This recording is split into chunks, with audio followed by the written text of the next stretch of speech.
नमस्कार। आपका अपने YouTube चैनल में हार्दिक स्वागत है। मैं अनु शर्मा आप सभी का हार्दिक स्वागत करती हूँ, अभिनंदन करती हूँ। आज हम पढ़ेंगे फणीश्वरनाथ रेणु द्वारा लिखित लाल पान की बेगम, जिस पर यूजीसी नेट में बहुत प्रश्न बनते हैं। इसके पहले हमने तीसरी कसम पढ़ लिया है। वहाँ हम फणीश्वरनाथ रेणु के संबंध में बहुत से महत्वपूर्ण तथ्यों पर हमने चर्चा की है। जिन्होंने तीसरी कसम कहानी नहीं देखी है, उसका वीडियो हमारे चैनल पर उपलब्ध है। नहीं देखा है आपने अगर अभी तक तो देख लीजिए। आज हम कहानी के पर ही चर्चा करेंगे केवल। ठीक, चलते हैं। लाल पान की बेगम रचना किसकी है? फणीश्वरनाथ रेणु की।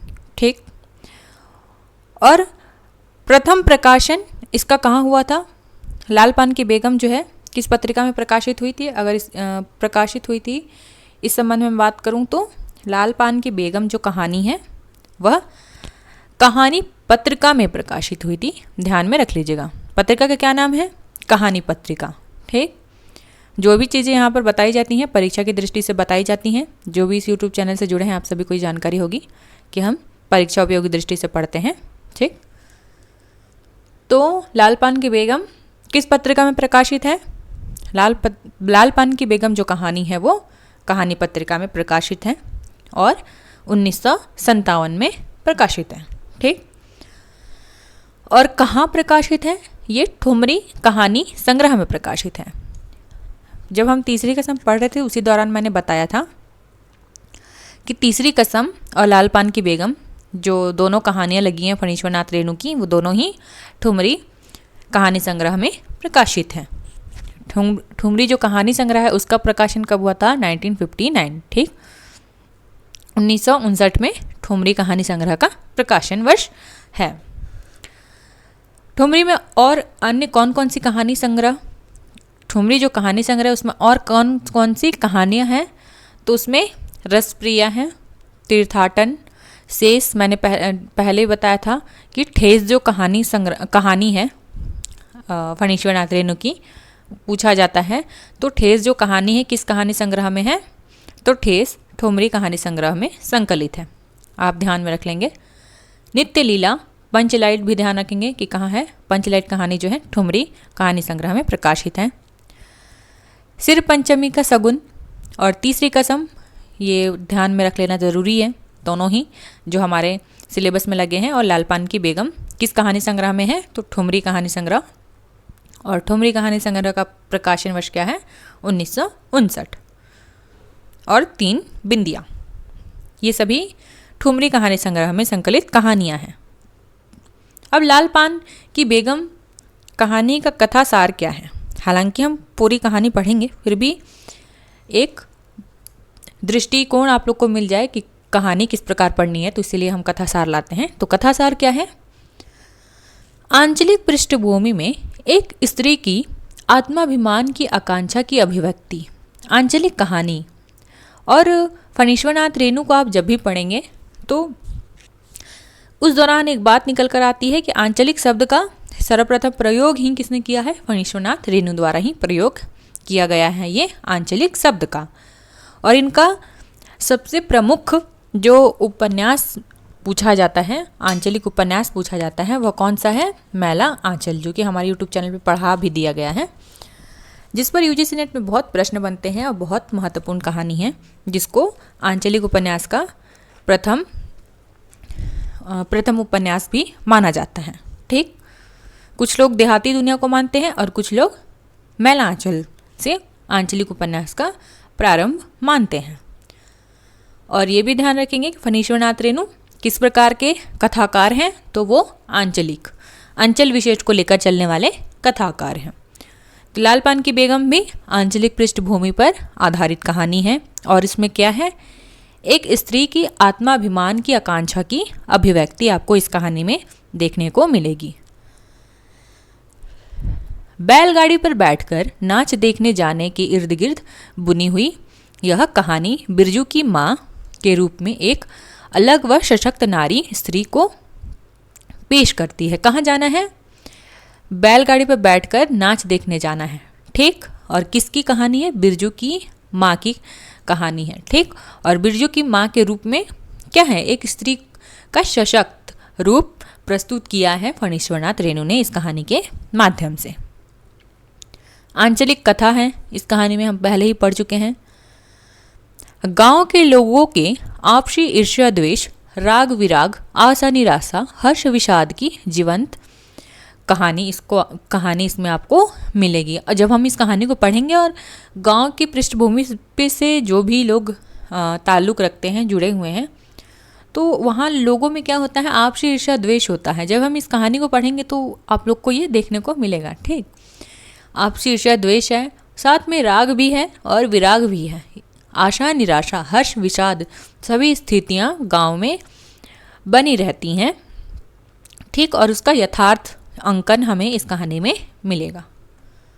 और कुछ कुछ टोले उल्लेखित हैं, ध्यान में रख लेंगे। कुछ कुछ टोले हैं, कुरमा टोली, कोयरी टोली, ठीक, बबुआन टोली, बबुआन टोला, मलदहिया टोला।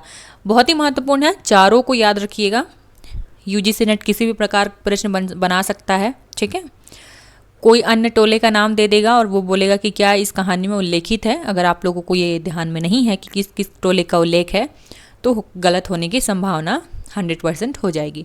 तो कुरमा टोली का जिक्र है, कोयरी टोली का जिक्र है, बबुआन टोले का जिक्र है और मलदहिया टोले का जिक्र है। ठीक, ध्यान में रख लीजिएगा। इसी प्रकार यादव टोले का, कायस्थ टोले का अगर चित्रण आ जाता है तो वो लालपान की बेगम से नहीं बल्कि मैला आंचल से संबंधित वो टोले हैं। ठीक, तो बहुत से अगर किसी ने पढ़ रखा है मैला आंचल को तो मिलजुल जाने की संभावना बन जाती है। तो ध्यान में रखेंगे, मैं बार बार कह रही हूँ, कुरमा टोली, कोयरी टोली, बबुआन टोला, मलदहिया टोला, ये सभी लालपान की बेगम में आने वाले टोले हैं। इसके अलावा उल्लेखित स्थान कौन कौन से हैं जो कि पूछा जाता है प्रश्न, और लालपान की बेगम में उल्लेखित स्थान है सिमराह का सरकारी कूप, इसके अलावा गुलाब बाग मेला का जिक्र आता है। ठीक, मोहनपुर होटल बंगला का जिक्र आता है। किस? मोहनपुर, ध्यान में रख लीजिएगा। ठीक, प्रमुख पात्र कौन कौन से हैं? प्रमुख पात्र देख लीजिए, बिरजू की माँ, जिसके माध्यम से एक स्त्री का सशक्त चित्रण प्रस्तुत किया है फणीश्वरनाथ रेणु ने। बिरजू की माँ वह कौन है? लालपान की बेगम है। और जो हम कहानी पढ़ रहे हैं, ये लालपान की बेगम आखिर किसे कहते हैं लेखक?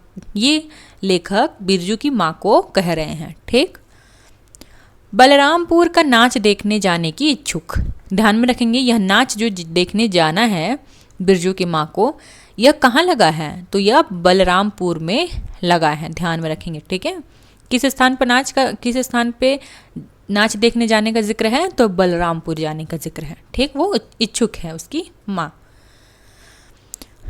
महावीर जी की रोट की मनौती बाकी है। बहुत से लोग मनौती करते हैं। ठीक, तो एक रोट जो होता है एक प्रसाद होता है, मैं भी घर में बनाया करती थी पूजा के दिन। तो ये भगवान पे चढ़ता है और महावीर जी पर रोट चढ़ाने की मनौती मांगी है किसने? बिरजू की माँ ने। और किस प्रकार की है? स्वाभिमानी है, ध्यान में रख लेंगे, तभी तो सशक्त है। ठीक, इसके अलावा कौन कौन से पात्र आ रहे हैं? इसके अलावा जंगी की पुतोहू, राधे की बेटी सुनरी, राधे की बेटी का क्या नाम है यह भी ध्यान रखेंगे, सुनरी। लरेना की बीबी को अपनी गाड़ी में बिठाती है और नाच देखने के लिए ले जाती है।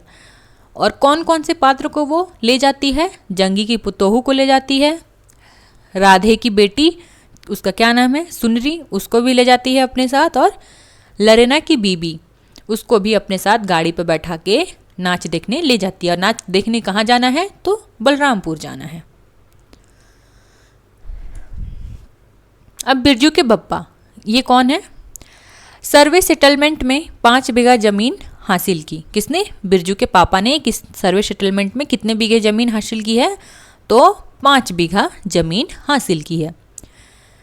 बिरजू की माँ को बैलगाड़ी पर नाच दिखाने ले जाने का वादा करते हैं, और जो ले जाना है जहाँ बलरामपुर में नाच लगा है उसको दिखाने ले जाना है बिरजू की माँ को, तो इसका वादा कौन करता है? तो ये बिरजू के पापा किए हैं। ठीक, मलदहिया टोली के मियाँ जान से गाड़ी ले आता है। कहाँ से? और वो जो गाड़ी ले आता है बैलगाड़ी, तो कहाँ से ले आ रहा है यह भी ध्यान रखेंगे, तो मलदहिया टोली।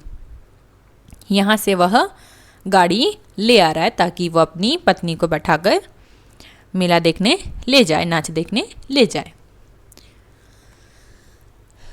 अब बिरजू, बिरजू जिसका पूरा नाम क्या है यह भी ध्यान रखेंगे, ब्रजमोहन, ब्रजमोहन नहीं कर दीजिएगा, ठीक। तो आंचलिक कहानी है तो उसी प्रकार पात्र का भी नाम है, ब्रजमोहन नहीं है, बिरजमोहन है, ठीक। बिरजू जिसका नाम बिरजमोहन। इमली पर रहने वाले जीन बाबा को बैगन कबूला हुआ दिया और नाच देखने की मनौती करता है। कहाँ पर छोटा बच्चा है तो उसी हिसाब से उसका दिमाग भी है, ठीक। इमली पर रहने वाले जीन बाबा को क्या कबूला है उसने, अब पढ़ेंगे तो आगे देखेंगे। छोटा बच्चा जिस प्रकार उसकी बच्चे जिस प्रकार करते हैं वही स्थिति बिरजू की है। वो क्या कबूला है कि अगर हम नाच देखने जाएंगे तो आपको क्या चढ़ाएंगे, बैगन चढ़ाएंगे, ठीक। वो जो कि उसके आंगन में फला हुआ है और नाच देखने की मनौती करता है। और ये जो बिरजू है या फिर ब्रजमोहन है, कितने वर्ष का बच्चा है, 7 वर्ष का बच्चा है, ठीक। कितने उम्र क्या है उसका, 7 वर्ष का है। अब है चंपिया। चंपिया कौन, बिरजू की बहन। बिरजू जो कि कितने वर्ष का है, 7 वर्ष का। और चंपिया कौन है, बिरजू की बहन, ठीक। बायोस्कोप का गाना सीखने में रुचि है, किसको, चंपिया को। बायोस्कोप का गाना सीखने में रुचि किसको है, चंपिया को है। बाजे ना मुरलिया गीत गाती है, ध्यान में रख लेंगे, ये अंत में जब जाते हैं लोग नाच देखने तब ये गीत गाती है कौन, चंपिया। क्या गीत गाती हैं, बाजे ना मुरलिया। क्यों, क्योंकि उसको बायोस्कोप के गाने में रुचि भी है, ठीक। और अन्य कौन कौन से गौण पात्र है देख लीजिए। तो गौण पात्र में आता है जंगी की पुतोहू आती है। रेलवे स्टेशन के पास की लड़की है, ठीक। उसका घर रेलवे स्टेशन के पास होगा, किसका, जंगी की पुतोहू का। बिरजू की माँ से नहीं डरती, एकदम ध्यान में रखेंगे कि ये बिरजू की माँ से डरने वाली पात्र नहीं है, कौन, जंगी की पुतोहू। कुरमा टोली में ये रहती है। ससुर, इसका ससुर कौन है, चोर है। पति डकैत है, किसकी, जंगी की पुतोहू की, ठीक। तो जंगी कौन है, जंगी की पुतोहू है तो जंगी ससुर हुआ, तो और जंगी कौन है, चोर है और उसका पति डकैत है, ठीक। मुहजोर लड़ाकू है, और कौन, जो जंगी की पुतोहू हो मुहजोर है और लड़ाकू है, ठीक। मखनी फुआ, मखनी फुआ कौन है, तंबाकू की शौकीन, ध्यान में रखेंगे। मखनी फुआ को तंबाकू का बहुत शौक है, ठीक। बिरजू की घर की रखवाली के लिए रुकती है, और वो मखनी फुआ को तंबाकू का इतना शौक है कि अगर तंबाकू मिल जाए तो किसी के भी घर की रखवाली वो पूरे रात भर कर दे, ठीक। लेकिन उसको चाहिए क्या, तंबाकू चाहिए। तंबाकू क्या होता है, एक तरह का मादक पदार्थ होता है। बिरजू के घर की रखवाली के लिए रुकती हैं। अब और आगे कौन, बाबू साहेब, बाबू साहेब है कौन, जमींदार है, ठीक। तो ये सभी पात्र आते हैं लाल पान की बेगम में। अब हम पूरी कहानी पर चलते हैं, ठीक, बिना देर किए।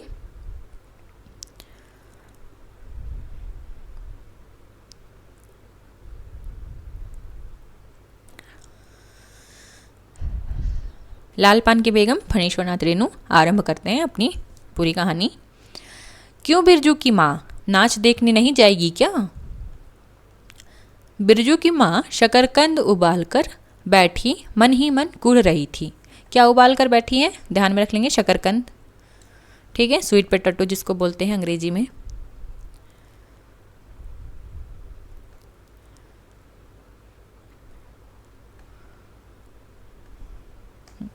तो बिरजू की माँ क्या उबाल कर बैठी है, शकरकंद उबाल कर बैठी है और मन ही मन कुढ़ रही थी।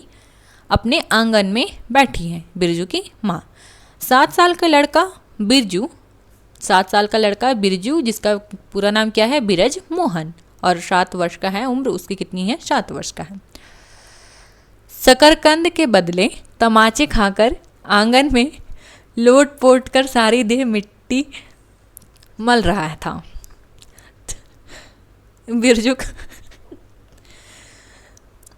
बिरजू जो कि क्या क्या मांगने गया होगा अपनी माँ से, शकरकंद मांगने गया होगा। ठीक। तो उसके बदले उसको क्या मिला है, तमाचे मिले हैं। ठीक। और लोट पोट रहा है जमीन में और पूरी शरीर में क्या मल रहा है, मिट्टी मल रहा है। चंपिया के सिर भी चुड़ैल मंडरा रहा सॉरी, चलिए आरंभ करते हैं। चंपिया के सिर पर भी चुड़ैल मंडरा रहा है। आधे आंगन धूप रहते जो गई है सहुआइन की दुकान, छोआ गुड़ लाने सो अभी तक नहीं लौटी, दिया बाती का बेला हो गया है। क्यों? एक तो उसकी माँ मन ही मन कुड़ रही है, ठीक, पहले से ही क्रोध में है, साथ में बिरजू भी एक तमाचा खा चुका है, और अभी चंपिया का भी बुरा ही हाल है। ठीक, क्योंकि वो तब से गई है कहाँ, चंपिया कौन, उसकी बेटी और बिरजू की बहन गई है सहुआइन की दुकान, तो वो गई है, क्या लाने गई है, छोआ गुड़ लाने गई है, तो गई है, अभी तक लौटी नहीं है। आए आज लौट के ज़रा, बागड़ बकरे की देह में कुकुरमाछी लगी थी, इसीलिए बेचारा बागड़ रह रह कर कूद फांद कर रहा था। बिरजू की माँ बागड़ पर मन का गुस्सा उतारने का बहाना ढूंढकर निकल चुकी थी। पिछवाड़े की मिर्च की फूली गाछ बागड़ के सिवा और किसने कलेवा किया होगा। बागड़ को मारने के लिए वह मिट्टी का छोटा ढेला उठा चुकी थी कि पड़ोसन मखनी फुआ की पुकार सुनाई दी। क्यों बिरजू की माँ नाच देखने नहीं जाएगी क्या? ये जो कह रहा है जो पंक्ति कि क्यों बिरजू की माँ नाच देखने नहीं जाएगी क्या, तो कौन कह रहा है? ये मखनी फुआ कह रही है। ठीक, जिसको किसका शौक है, तंबाकू का शौक है। ठीक, और उसको तंबाकू मिल जाए तो वो पूरा रात भर बैठ के किसी के भी घर की रखवाली कर सकती है। बिरजू की माँ के आगे नाथ और पीछे पगैया न हो तब न फुआ। गरम गुस्से में बुझी नुकीली बात फुआ के देह में धंस गई और बिरजू की माँ ने हाथ के ढेले को पास ही फेंक दिया। बेचारे बागड़ को कुकुरमाछी परेशान कर रही है। आहा, आय हाय, हर्र, आय आय। बिरजू ने लेटे ही लेटे बागड़ को एक डंडा लगा दिया। बिरजू की माँ की इच्छा हुई कि जाकर उसी डंडे से बिरजू का भूत भगा दे, किंतु नीम के पास खड़ी पनभरनियों की खिलखिलाहट सुनकर वह रुक गई। पानी भरने जो स्त्रियाँ गई हैं उनकी हंसने बोलने की आवाज़ सुनाई दे रही थी, इससे वह क्या हुई, रुक गई। बोली, ठहर, तेरे बप्पा ने बड़ा हथछुट्टा बना दिया है तुझे, बड़ा हाथ चलाता है लोगों पर। ठहर, कौन कह रहा है? बिरजू की माँ कह रही है। और किसको? बिरजू पर, क्योंकि उसने एक डंडा जमा दिया था बागड़ पर। ठीक, मखनी फुआ नीम के पास झुकी, कमर से घड़ा उतार कर पानी भरकर लौटती पनभरनियों में बिरजू की माँ की बहकी हुई बात का इंसाफ कर रही थी। क्या कहा था बिरजू की माँ ने मखनी फुआ को कि बिरजू की माँ के आगे और पीछे पगहिया ना हो तब ना। ठीक, जरा देखो तो इस बिरजू की माँ को, 4 मन पाट, पाट मने जूठ। ठीक, 4 मन पाट का पैसा क्या हुआ, धरती पर पाँव नहीं पड़ते, इंसाफ करो। खुद अपने मुंह से 8 दिन पहले ही गांव में गली गली बोलती फिरती थी। हाँ, इस बार बिरजू के बप्पा ने कहा है बैलगाड़ी पर बिठाकर बलरामपुर का नाच दिखा लाऊंगा। कितने दिन पहले? 8 दिन पहले का जिक्र हुआ, ये भी ध्यान में रख लेंगे। ठीक, कहाँ का नाच, ये मैं बार बार बता रही हूँ, बलरामपुर का नाच। कौन कहते फिरता था? बिरजू की माँ कहते फिरती थी। ठीक, बैल अब अपने घर हैं तो 1000 गाड़ी मंगनी मिल जाएगी। सो मैंने अभी टोक दिया, नाच देखने वाली सब तो औने पौने कर तैयार हो रही हैं, रसोई पानी कर रही हैं। तेरे मुंह में आग लगे, क्यों मैं टोकने गई? सुनती हो क्या जवाब दिया बिरजू की माँ ने? मखनी फुआ ने अपने पोपले मुंह के होठों को एक और मोड़ कर ऐंठते हुए बोला, अरहर्रे हाँ हाँ, बिरजू कि मैया के आगे नाथ और पीछे पगहिया ना हो तब ना। कौन कहता है? यही कहा था। तो ये मखनी फुआ को थोड़ा लग गया था ये बात, ठीक। और वो जो पानी भरने स्त्रियां गई हैं उसको ये बातें बता रही है। जंगे की पुतोहू बिरजू की माँ से नहीं डरती। ये पहले ही मैं बता चुकी हूँ कौन। जंगी की पुतोहू कहाँ रहती थी? स्टेशन के पास रहती थी। वह जरा गला खोल कर ही कहती है, फुआ सरबे सितलमेंट। सर उसको वो अपने भाषा में उसको तोड़ा गया है आंचलिक भाषा में, तो उसका क्या है? सर्वे सेटलमेंट के हाकिम के बासा पर फूल छाप किनारी वाली साड़ी पहन के तू भी भटा की भेटी चढ़ाती तो तुम्हें नाम से भी 2-3 बीघा धनघर जमीन का पर्चा कट जाता। फिर तुम्हारे घर भी आज 10 मन सोनबाग पाट होता। जोड़ा बैल खरीदता, फिर आगे नाथ और पीछे सैकड़ों पगहिया झूलती। कौन कहता है ये बात? जंगी की पुतोहू। जंगी की पुतोहू मुहजोर है, ठीक। रेलवे स्टेशन के पास की लड़की है। 3 ही महीने हुए गौने की नई बहू होकर आई है। कितने महीने हुए उसके विवाह को? गौने को 3 महीने हुए, ठीक। नई बहू होकर आई है और सारे कुर्म टोली की सबसे झगड़ालू सासों से एकाध मोर्चे ले चुकी है। कहाँ के? कुर्म टोली के, ठीक। कुर्मा टोली के झगड़ालू सासों से एकाध मोर्चा ले चुकी है, मतलब उसका झगड़ा हो चुका है। उसका ससुर जंगी, जंगी की पुतोहू और ससुर क्या है? तो फिर जंगी दागी चोर है।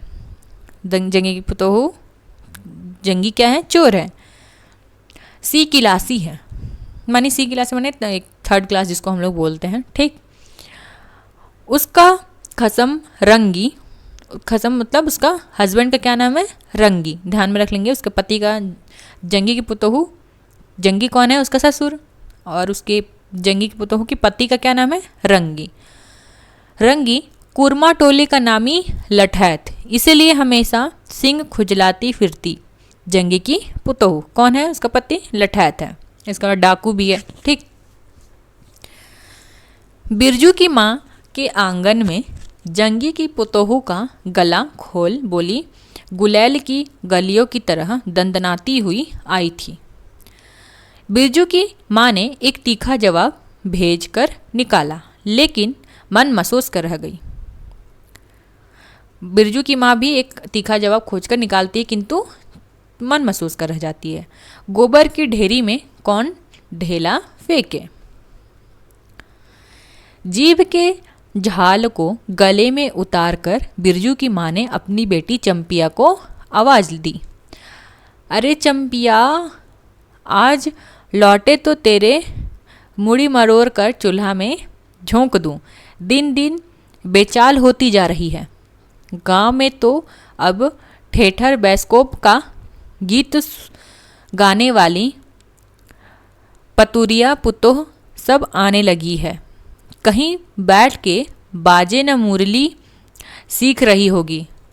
हर जाई, अरे चंपिया। कौन कह रहा है? उसकी माँ क्रोध में कह रही है, ठीक, बिरजू की माँ। और वो कौन सा गीत सीख रही होगी? बाजे न मुरलिया। जंगी के पुतोहू ने बिरजू की माँ की बोली का स्वाद लेकर कमर पर घड़े को संभाला और मटक कर बोली, चल दीदिया चल, इस मोहल्ले में लाल पान की बेगम बसती है, नहीं जानती? दोपहर दिन और चौपहर रात बिजली की बत्ती भगभग करके जलती है। भगभग बिजली बत्ती की बात सुनकर न जाने क्यों सभी खिलखिलाकर हंस पड़ी।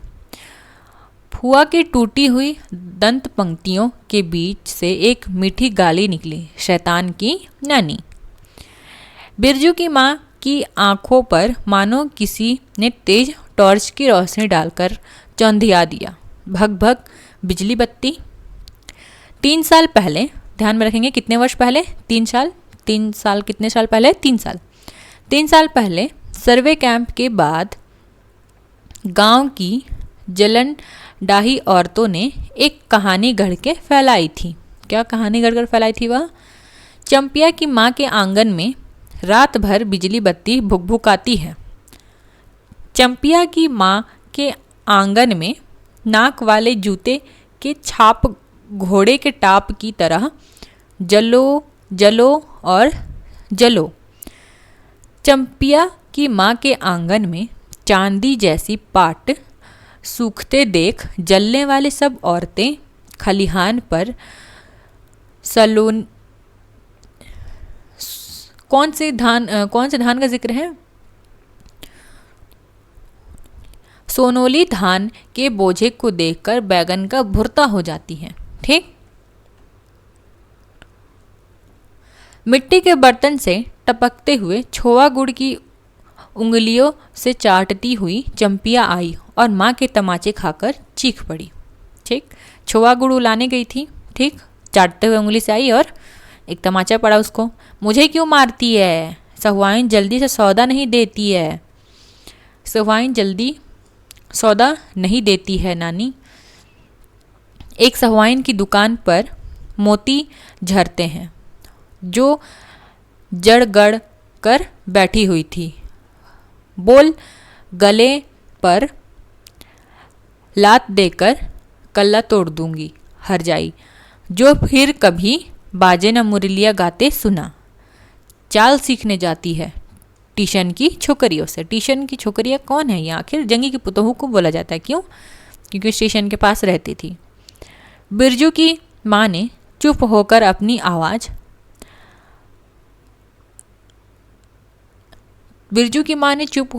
अपनी आवाज़ अंजादी की। उसकी बात जंगी की झोंपड़े तक साफ साफ पहुंच गई होगी। बिरजू बीती हुई बातों को भूलकर उठ खड़ा हुआ था और धूल झाड़ते हुए बर्तन से टपकते गुड़ को ललचाई निगाह से देखने लगा था। दीदिया के साथ वह भी दुकान जाता तो दीदी उसे भी गुड़ चटाती जरूर। वह शकरकंद के लोभ में रहा और मांगने पर माँ ने शकरकंद के बदले, आपको पता ही है क्या मिला था? तमाचा मिला था। ठीक। ए मैया एक उंगली गुड़ दे दे। बिरजू ने तलहथी फैलाई। बिरजू क्या कहता है कि थोड़ा सा गुड़ दे दे। ठीक। एक अंगुली दे न मैया एक रत्ती भर। ठीक। रत्ती छोटी छोटी वस्तु होती है। ठीक। कौड़ी के समान। एक रत्ती क्यों? उठा के बर्तन को फेंक आती हूँ पिछवाड़े में, जाके चाटना। नहीं बनेगी मीठी रोटी। क्यों? क्या बनाने के लिए ले आई थी वो छोआ गुड़? मीठी रोटी बनाने के लिए।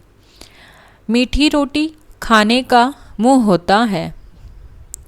बिरजू की माँ ने उबले शकरकंद का सूप रोती हुई चंपिया के सामने रखते हुए कहा,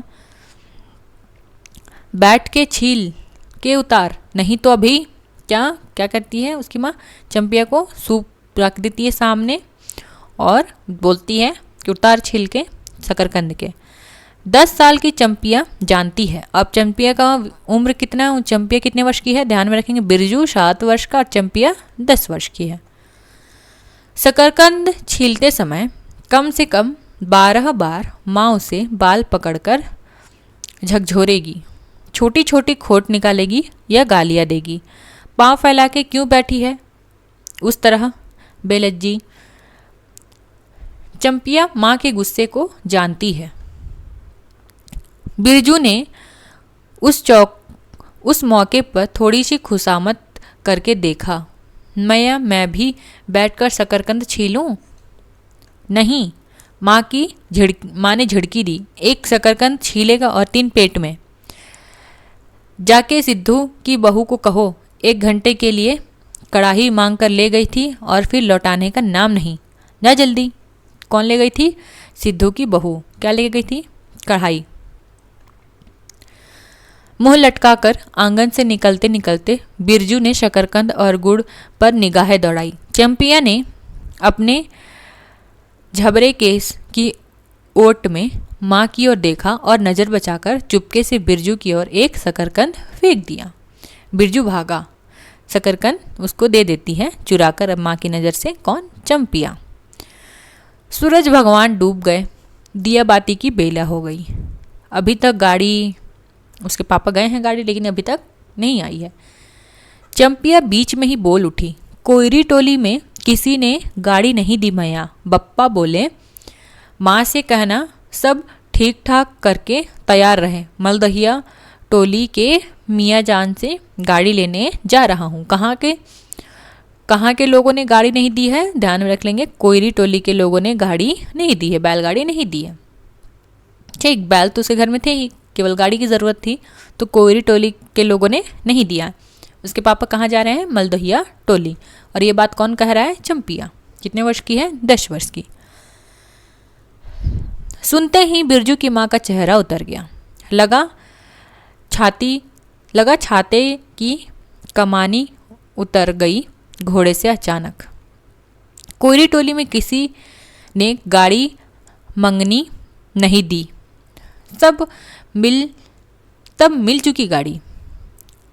जब अपने गांव के लोगों की आंख में पानी नहीं, तो मलदहिया टोली के मियाँ जान की गाड़ी का क्या भरोसा?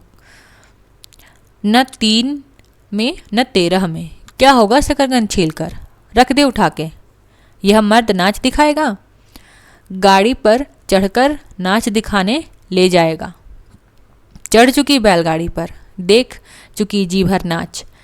पैदल जाने वाली सब पहुंचकर पुरानी हो चुकी होंगी। कौन कह रहा है? ये बिरजू की माँ कह रही हैं कि जब कोयरी टोली के लोगों ने, जब अपने लोगों ने ही गाड़ी नहीं दिया, तो मलदहिया टोली के मियाँ जान का क्या भरोसा? शकरकंद उठाकर रख दें। अब क्या करना है छील के? उसको लगता है अंदर से कि गाड़ी तो ऐसे भी मिलनी नहीं है। ठीक, बिरजू छोटी कढ़ाई सिर पर औंधा कर वापस आया। देख दीदिया, मिलिट्री टोपी, इस पर 10 लाठी मारने पर भी कुछ नहीं होता। चंपिया चुपचाप बैठी रही, कुछ नहीं बोली, जरा सी मुस्काई भी नहीं। बिरजू ने समझ लिया मैया का गुस्सा अभी उतरा नहीं है पूरी तौर से। मढ़ैया के अंदर से बागड़ को बाहर भगाती हुई बिरजू की माँ बड़बड़ाई, कल ही पचकौड़ी कसाई के हवाले करती हूँ। राक्षस तुझे हर चीज में मुंह लगाएगा। चंपिया बांध दे बागड़ को, खोल दे गले की घंटी, हमेशा टुनुर टुनुर मुझे जरा भी नहीं सुहाता।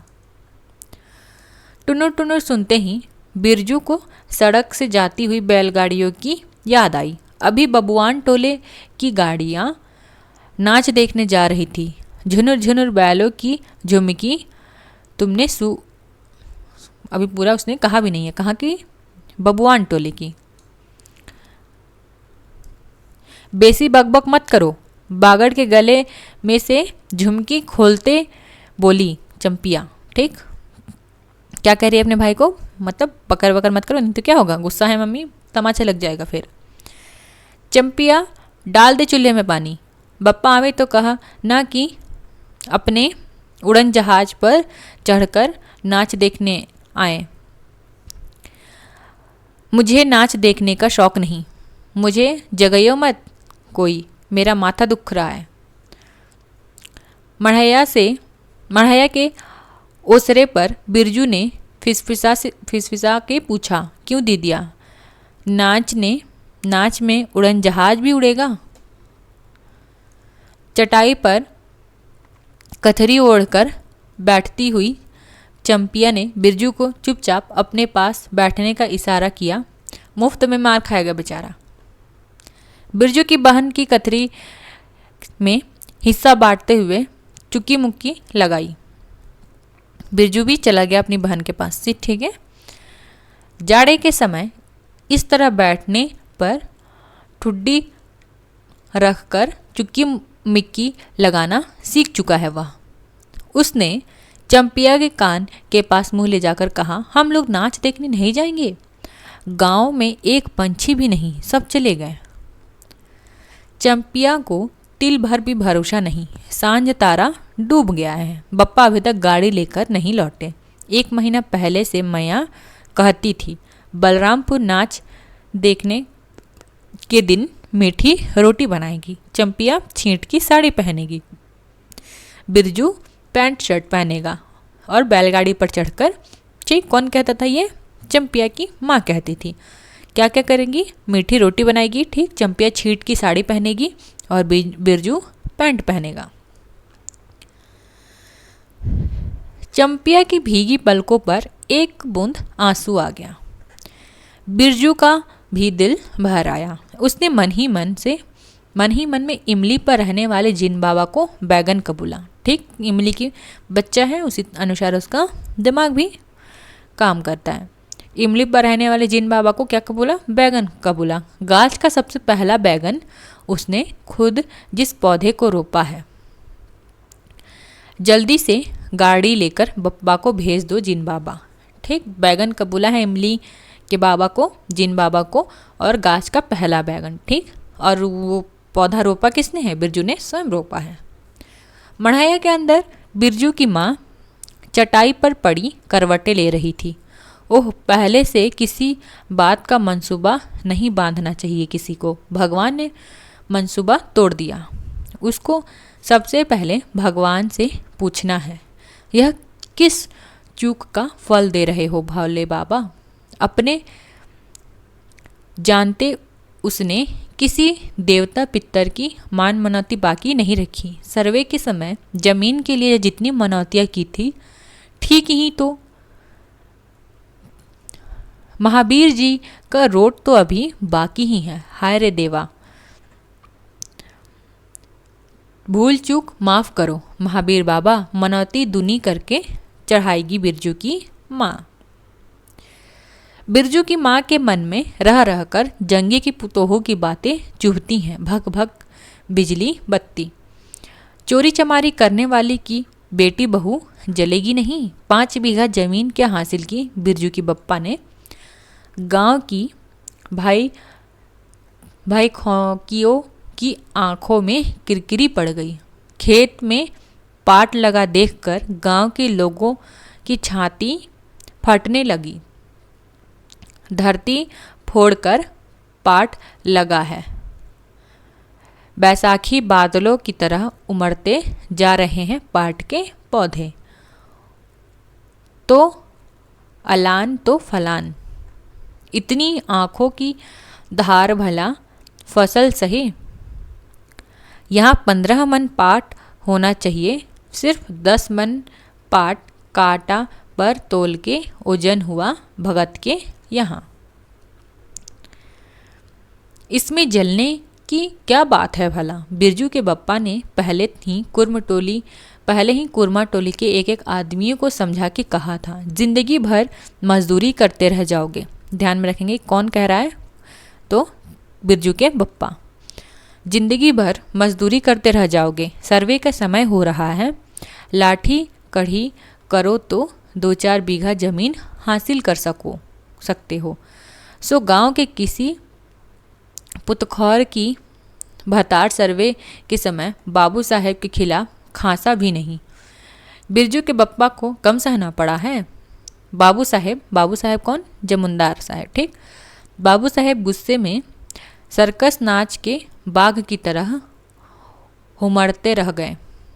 उनका बड़ा बेटा घर में आग लगाने की धमकी दे गया। आखिर बाबू साहेब ने अपने सबसे छोटे लड़के को भेजा। बिरजू की माँ को मौसी कहकर पुकारा। किसने? बाबू साहेब के छोटे लड़के ने।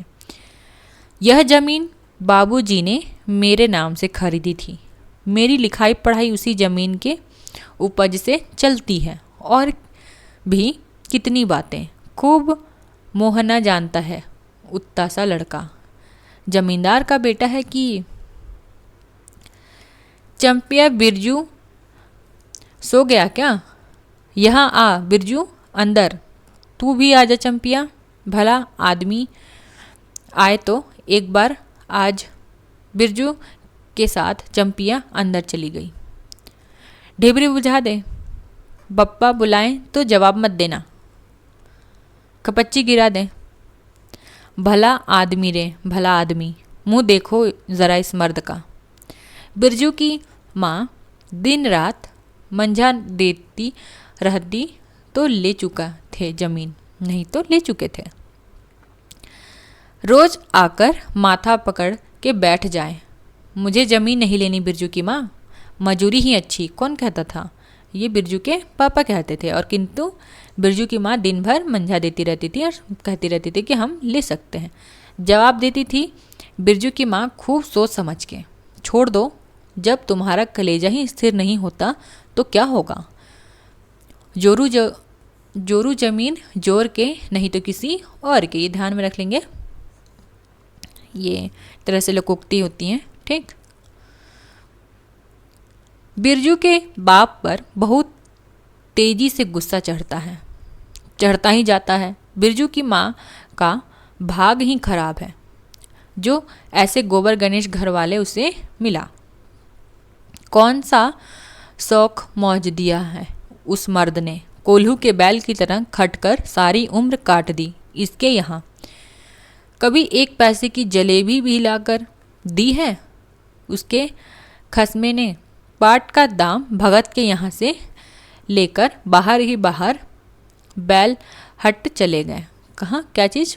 पाट का दाम, पाट कहाँ बेचा था? भगत के यहाँ। ठीक, कहाँ लेके चले गया पैसा? बैल हट। बिरजू की माँ को एक बार नमरी लोट देखने भी नहीं दिया आँखों से। क्या? नमरी लोट मरी की पैसा, ठीक है, नोट। बैल खरीदाए। उसी दिन से गांव में ढिंढोरा पिटने लगे। बिरजू की माँ इस बार बैलगाड़ी पर चढ़कर जाएगी नाच देखने, दूसरे की गाड़ी के भरोसे नाच दिखाएगा। अंत में उसे अपने आप पर क्रोध हो आया। वह खुद ही कुछ कम नहीं, उसकी जीभ में आग लगे। बैलगाड़ी पर चढ़कर नाच देखने की लालसा किस कुसमय में उसके मुंह से निकल ली थी भगवान जाने। फिर आज सुबह से दोपहर तक किसी न किसी बहाने से 18 बार बैलगाड़ी पर नाच देखने की चर्चा छेड़ी है। लोग खूब देखो नाच। कथरी के नीचे दुशाले का सपना। कल भोरे पानी भरने के लिए जब जाएगी, पतली जीभ वाली पतुरिया सब हंसती जाएगी। सभी जलते हैं उससे। हाँ भगवान, दाढ़ीदार भी। 2 बच्चे की माँ होकर भी वह जस की तस है। उसका घर वाला उसकी बात में रहता है। वह बालों में गरी का तेल लगाती है।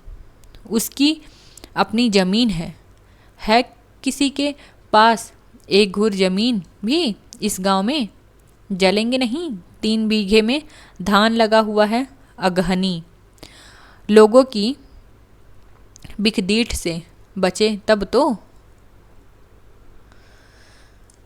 बाहर बैलों की घंटियां सुनाई पड़ी। तीनों सतर्क हो गए। उत्कर्ण होकर सुनते रहे। अपने ही बैलों की घंटी है, क्यों रे चंपिया? चंपिया और बिरजू ने प्रायः एक ही साथ कहा, हूँ। चुप, बिरजू की माँ ने फिसफिसा कर कहा। शायद गाढ़ी भी है, घड़घड़ाती है ना? हूँ, दोनों ने फिर हुंकारी भरी। चुप, गाड़ी नहीं है तो चुपके से टट्टी के छेद करके देख तो आ चंपिया। भाग के आ, चुपके। चंपिया बिल्ली की तरह हौले हौले पाँव से टट्टी के छेद में झांकती आई। हाँ मैया, गाड़ी भी है। बिरजू हड़बड़ा कर उठ बैठा। उसकी माँ ने उसका हाथ पकड़ लिया, सुला दिया। बोलो मत, ठीक है। चंपिया भी गुदड़ी के नीचे घुस गई। बाहर बैलगाड़ी खोलने की आवाज़ हुई। बिरजू के बाप ने बैलों को जोर से डांटा। हाँ, आ गए घर आने के लिए छाती फटी जाती थी। बिरजू की माँ ताड़ गई। जरूर मलदहिया टोली के गाजे की चिलम चढ़ रही थी। आवाज़ तो बड़ी खनखनाती हुई निकल रही है। चंपिया, हाँ, बाहर से पुकार कर कहा उसके बाप ने, बैलों को घास दे दे चंपिया। कौन कह रहा है? उसका चंपिया का बाप। अंदर से कोई जवाब नहीं आया। चंपिया के बाप ने आंगन में आकर देखा तो न रोशनी, न चिराग, न चूल्हा में आग। क्या बात है, नाच देखने उतावली होकर पैदल ही चली गई क्या? कौन कह रहा है? चंपिया का बाबूजी। बिरजू के गले से खसखसाहट हुई और रोकने की पूरी कोशिश भी की, लेकिन खांसी शुरू हुई तो पूरे 5 मिनट तक वह खांसता रहा। कौन? बिरजू। बिरजू बेटा बिरजमोहन, बिरजू के बाप ने पुचकार कर बुलाया। मैया गुस्से के मारे सो गई क्या? अरे अभी तो लोग जा ही रहे हैं। बिरजू की माँ के मन में आया कि कस के जवाब दे, नहीं देखना है नाच, लौटा दो गाड़ी। चंपिया उठते क्यों नहीं? ले धान की 25 रख दे। धान की 25, ठीक, धान की 25 रख दे। धान की बालियों का छोटा झब्बा झोपड़े के ओसरे पर रख कर उसने कहा, दिया बालो।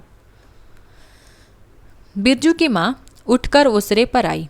1:30 पहर रात गाड़ी लाने की क्या जरूरत थी? नाच तो अब खत्म ही हो गया होगा। डिबरी की रोशनी में धान की बालियों का रंग देखते ही बिरजू की माँ का मन का सारा मैल दूर हो गया। धानी रंग उसकी आंखों में उतरकर रोम रोम में घुल गया। नाच अभी शुरू भी नहीं हुआ होगा। अभी अभी बलरामपुर के बाबू की संपनी गाड़ी मोहनपुर होटल बंगला के हकीम साहब को लाने गई है। इस साल आखिरी नाच है। पंचसीस टट्टी में खोस दे, अपने खेत की है। अपने खेत की? हुलसती हुई बिरजू की माँ ने पूछा। पक गए धान? नहीं, 10 दिन में अगहन चढ़ते चढ़ते लाल होकर झुक जाएंगी सारे खेत की बालियाँ। मलदहिया टोली पर जा रहा था, अपने खेत में धान देखकर आंखें जुड़ गई।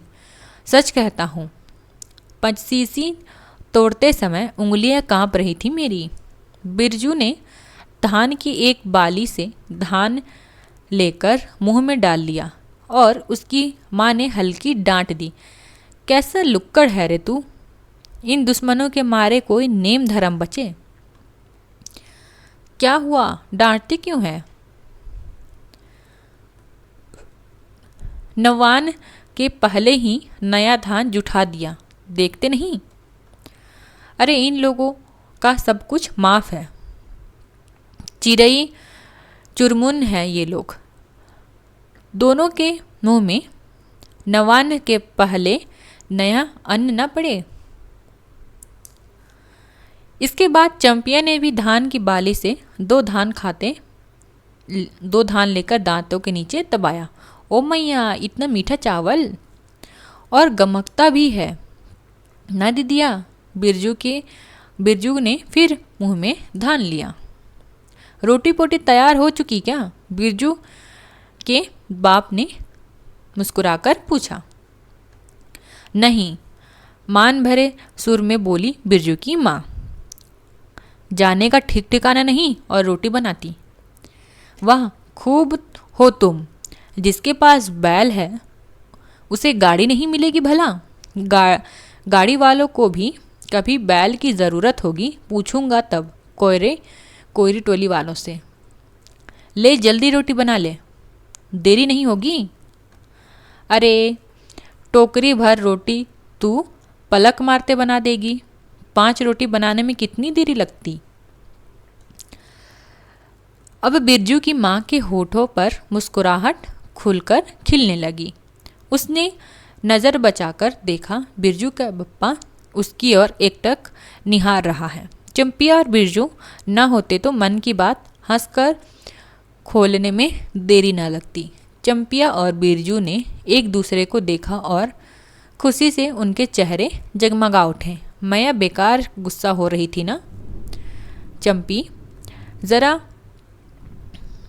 घौलसार में खड़ी होकर मखनी फुआ को आवाज़ दे, ए फुआ, सुनती हो फुआ, माया बुला रही है। फुआ ने कोई जवाब नहीं दिया, किंतु उसका बड़बड़ाहट स्पष्ट सुनाई दी। हाँ, अब फुआ को क्यों गुराहती है? अब फुआ को क्यों गुहारती है? सारे टोले में बस एक फुआ ही तो बिना नाथ पगहिया वाली है। अरे फुआ, बिरजू की माँ ने हंसकर जवाब दिया। उस समय बुरा मान गई थी क्या? नाथ पगहिया वाले ओ का कर देखो। दोपहर रात में गाड़ी लेकर आया है। आ जाओ फुआ, मैं मीठी रोटी पकाना नहीं जानती। फुआ फुआ खांखती खांखती आई। इसी के घड़ी पहर दिन रहते ही पूछ रही थी कि नाच देखने जाएगी क्या। कहती तो मैं पहले ही अपनी अंगीठी यहाँ सुलगा जाती। बिरजू की माँ ने फुआ को अंगीठी दिखला दी और कहा, घर में अनाज दाना वगैरह तो नहीं है, एक बागड़ है और कुछ बर्तन बासन, सो रात भर के लिए यहाँ तंबाकू रख जाती हूँ। अपना हुक्का ले आई हो ना फुआ? क्या रख जाती हूँ? तंबाकू। फुआ को तंबाकू मिल जाए तो रात भर क्या 5 रात बैठकर जाग सकती है। कौन? मखनी फुआ। ठीक। फुआ ने अंधेरे में टटोल कर तंबाकू का अंदाजा किया। ओहो, हाथ खोलकर तंबाकू रखा है बिरजू की माँ ने। और एक वह है सहुआइन, राम कहो, उस रात को अफीम की गोली की तरह एक मटर भर तंबाकू रखकर चली गई गुलाब बाग मेले में और कह गई थी कि डिबिया भर तंबाकू है। बिरजू की माँ चूल्हा सुलगाने लगी। चंपिया ने शकरकंद को मसलकर गोले बनाए और बिरजू सिर पर कढ़ाई औंधे रखकर अपने बाप को दिखलाने लगा। मिलिट्री टोपी, इस पर 10 लाठी मारने पर भी कुछ नहीं होगा। सभी ठठाकर हंस पड़े। बिरजू की माँ हंसकर बोली, ताखे पर 3-4 मोटे शकरकंद है, दे दे बिरजू को चंपिया। बेचारा शाम से ही। बेचारा मत कहो मैया, खूब सचारा है। यह चंपिया चहकने लगी। तुम क्या जानो कथरी के नीचे मुंह क्यों चल रहा था बाबू साहब का? ही। बिरजू के टूटे दूध के दांतों की फांक से बोली निकली। बिलॉक मार्टिन की 5 शकरकंद खा लिया। हा।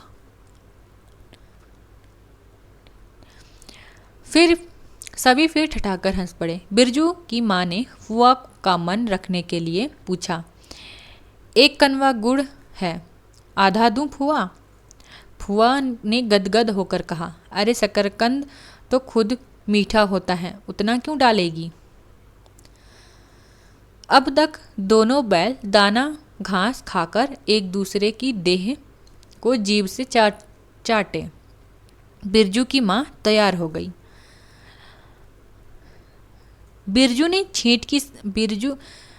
चंपिया ने छींट की साड़ी पहनी और बिरजू बटन के अभाव में पैंट पर पटसन की डोरी बांधने लगा। बिरजू के माँ ने आंगन से निकल गांव की ओर कान लगाकर सुनने की चेष्टा की। उहू, इतनी देर तक भला पैदल जाने वाले रुके होंगे? पूर्णिमा की चांद सिर पर आ गई। बिरजू की माँ ने असली रूपा का मांगटिका पहना है आज पहली बार। बिरजू के बप्पा को हो क्या गया है? गाड़ी जोतते क्यों नहीं? मुंह को एकटक देखते जा रहे हैं, मानो नाच की लालपान की। गाड़ी पर बैठते ही बिरजू की माँ की देह में एक अजीब गुदगुदी लग रही है। उसने बांस की बल्ली को पकड़कर कहा, गाड़ी पर अभी बहुत जगह है, ज़रा दाहिनी सड़क से गाड़ी हाँकना। बैल दौड़ने लगे और पहिया अब चूं चूं करके घर आने लगा तो बिरजू से नहीं रहा गया। उड़न जहाज की तरह उड़ाओ बप्पा। गाड़ी जंगी के पिछवाड़े पहुंची। बिरजू की माँ ने कहा, जरा जंगी से पूछो ना, उसकी पतोहू नाच देखने चली गई क्या? गाड़ी के रुकते ही जंगी के झोंपड़े में आती हुई रोने की आवाज़ स्पष्ट हो गई। बिरजू के बप्पा ने पूछा, अरे जंगी भाई, काहे रोना कन्ना रोहट हो रहा है आंगन में? जंगी घूर ताप रहा है। बोला, क्या पूछते हो, रंगी बलरामपुर से लौटा नहीं, पुतोहिया नाच देखने कैसे जाए? आसरा देखते देखते उधर गांव की सभी औरतें चली गई। अरे टीशन वाली, रोती काहे है? बिरजू की माँ ने पुकार कर कहा। आजा, झट से कपड़ा पहनकर। सारा गाड़ी पड़ी हुई है बेचारी, आजा जल्दी। बगल के झोंपड़े से राधे की बेटी सुनरी ने कहा, काकी गाड़ी में जगह है, मैं भी आ जाऊं? कौन? राधे की बेटी सुनरी। बांस की झाड़ी के उस पार लरेना खवास का घर है, उसकी बहू भी नहीं गई है। गिलट पर झुमकी कड़ा पहनकर झमकाती आ रही है। ठीक, कौन? लरेना की बहू। आजा, जो बाकी रह गई हैं सब आजा जल्दी। जंगी की पुतोहू, कौन कौन आ गई है? जंगी की पुतोहू, लरेना की बीबी और राधे की बेटी सुनरी, तीनों गाड़ी के पास आ गई। बैल ने पिछला पैर फेंका। बिरजू के बाप ने एक भद्दी गाली दी, साला लताड़ मारकर लंगड़ी बनाएगा पुतोहू को। सभी ठठाकर हंस पड़े।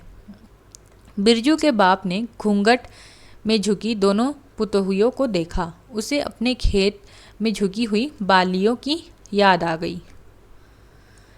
जंगी की पुतोहू का गौना 3 ही मास पहले हुआ है। ध्यान में रखेंगे, जंगी की पुतोहू का गौना कब हुआ है? 3 ही मास पहले। ठीक, गौने की रंगीन साड़ी से कड़वे तेल की, लठवा सिंदूर की गंध आ रही है। बिरजू की माँ को अपने गौने की याद आई। उसने कपड़े की गठरी से 3 मीठी रोटी निकालकर कहा, खा ले एक एक करके।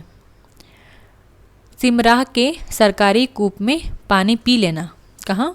सिमराह के सरकारी कूप में। गाड़ी गांव के बाहर हो धान के खेतों के बगल से जाने लगी। चांदनी कार्तिक की, खेतों में धान के झरते फूलों की गंध आती है। बांस की झाड़ी में कहीं दुधी की लता फूली है। जंगी की पुतोहू ने बीड़ी सुलगा कर बिरजू की माँ की ओर बढ़ाई। बिरजू की माँ को अचानक याद आई चंपिया, सुनरी और लरेना की बीबी और जंगी की पुतोहू, ये चारों गांव में बाइस्कोप का गीत गाना जानती हैं खूब। कौन कौन? ध्यान में रख लेंगे। ठीक, चंपिया उसकी बेटी खुद ही, सुनरी राधे की बेटी, ठीक, और लरेना की बीवी और जंगी की पुतोहू, ये क्या जानती हैं चारों? बाइस्कोप का गीत गाना। गाड़ी की लीक धन खेतों के बीच हो गई। चारों ओर गौने की साड़ी की खसखसाहट जैसी आवाज़ हो रही थी। बिरजू की माँ के माथे के मांगटीके पर चांदनी छिटकती है। अच्छा, अब एक बाइस्कोप का गीत गा रे चंपिया, डरती है काहे? जरा भूल जाओ, बगल में मास्टरनी ही बैठी है। ठीक, दोनों पुतोहू ने तो नहीं, किंतु चंपिया और सुनरी ने खखार कर गला साफ किया। बिरजू के बाप ने बैलों को ललकारा, चल भैया और जोर से गा रे चंपिया, नहीं तो मैं बैल को धीरे धीरे चलने को कहूँगा। जंगी की पुतोहू ने चंपिया के कान के पास घूंघट ले जाकर कुछ कहा और चंपिया ने धीमे से शुरू किया। चंदा की चांदनी, ध्यान में रख लेंगे, क्या कौन सा गीत गा रहे हैं? चंदा की चांदनी।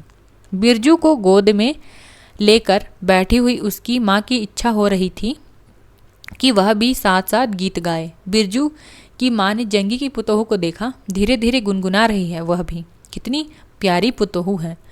गौने की साड़ी में एक खास किस्म की गंध निकलती है। ठीक ही तो कहा है उसने, बिरजू की माँ बेगम है, लाल पान की बेगम। यह तो कोई बुरी बात नहीं। हाँ, वह सचमुच लाल पान की बेगम है। बिरजू की माँ ने अपनी नाक पर दोनों आँखों को केंद्रित करने की चेष्टा करके अपने रूप की झांकी ली। लाल साड़ी की झिलमिलाती किनारी, मांग टीका पर चांद। बिरजू की माँ के मन में अब और कोई लालसा नहीं, उसे नींद आ रही है। यहीं पर समाप्त हो जाता है लाल पान की बेगम कहानी। कैसी लगी आप लोग कहानी ज़रूर बताइए और सब्सक्राइब कर दिया करिए, हमारे चैनल को लाइक कर दिया करिए। ठीक, मिलते हैं नेक्स्ट वीडियो में। तब तक के लिए टाटा बाय।